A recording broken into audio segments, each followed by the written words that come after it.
Guys, welcome back. എല്ലാ ദിവസവും വൈകിട്ട് ഈ വണ്ടി എടുത്ത് ഇവളെ ഇങ്ങോട്ടേ ഓടുന്നേന്ന് നിങ്ങൾ വിചാരിക്കുന്നുണ്ടാവും. പക്ഷെ എന്ത് ചെയ്യാനാ, ഓരോ ദിവസം ഓരോ ആവശ്യം. ഇന്ന് നമുക്കൊരു ചെറിയ ഷോപ്പിംഗ് എന്നൊന്നും പറയാൻ പറ്റില്ല. നമ്മുടെ തൊട്ടടുത്തുള്ള ഒരു സൊസൈറ്റിയിലേക്കാണ് നമ്മൾ പോകുന്നത്. അല്ലറ ചില്ലറ കുറച്ച് സാധനങ്ങൾ നമുക്ക് മേടിക്കാനുണ്ട്. മേടിക്കാനുള്ള വ്യക്തി ഞാനല്ലെങ്കിലും കൂട്ടുപോകുന്നത് എനിക്കൊരു ശീലമാണല്ലോ. നടക്കുന്ന വഴി പലതും നമ്മുടെ കണ്ണിൽ പെടും, പക്ഷെ നമുക്ക് കൺട്രോൾ ഉണ്ട്. അങ്ങനെ നടന്ന് നടന്ന് ദാ ഇതാണ് നമുക്ക് മേടിക്കാനുള്ള മെയിൻ സാധനം.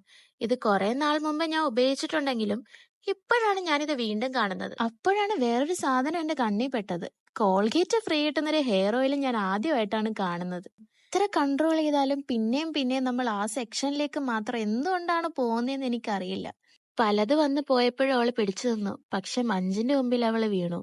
പക്ഷെ എന്തൊക്കെ വന്നാലും ഞാൻ വീഴൂല, എനിക്ക് നല്ല കൺട്രോൾ ഉണ്ട്. അങ്ങനെ അവിടെ നിന്ന് അതെല്ലാം മേടിച്ചിട്ട് ഒരു കോഫി കുടിക്കാനായിട്ട് തൊട്ടടുത്തുള്ള ഒരു കുഞ്ഞു കടയിലോട്ട് നമ്മൾ പോയി. അതിൽ ഈ ചെറിയ ചായക്കടയിലെ കോഫിക്കൊക്കെ ഭയങ്കര ഒരു ടേസ്റ്റ് ആണ്. അത് കുടിച്ചിറങ്ങിയപ്പോഴാണ് കൂടെ പഠിക്കുന്ന കുറെ എണ്ണം ജിലേബിയും കഴിച്ച് റോട്ടിൽ കൂടെ നടക്കുന്ന കണ്ടത്. പിന്നെ അതിൽ നിന്ന് കുറച്ച് അടിച്ചു മാറ്റിയപ്പോഴാണ് ഒരു ആശ്വാസമായത്. അങ്ങനെ നമ്മുടെ ഷോപ്പിംഗ് പരിപാടിയൊക്കെ അവസാനിപ്പിച്ച് നമ്മൾ തിരിച്ച് ഹോസ്റ്റലിലേക്ക് പോയി. അപ്പൊ ഓക്കെ ഗൈസ്, ബൈ ബൈ.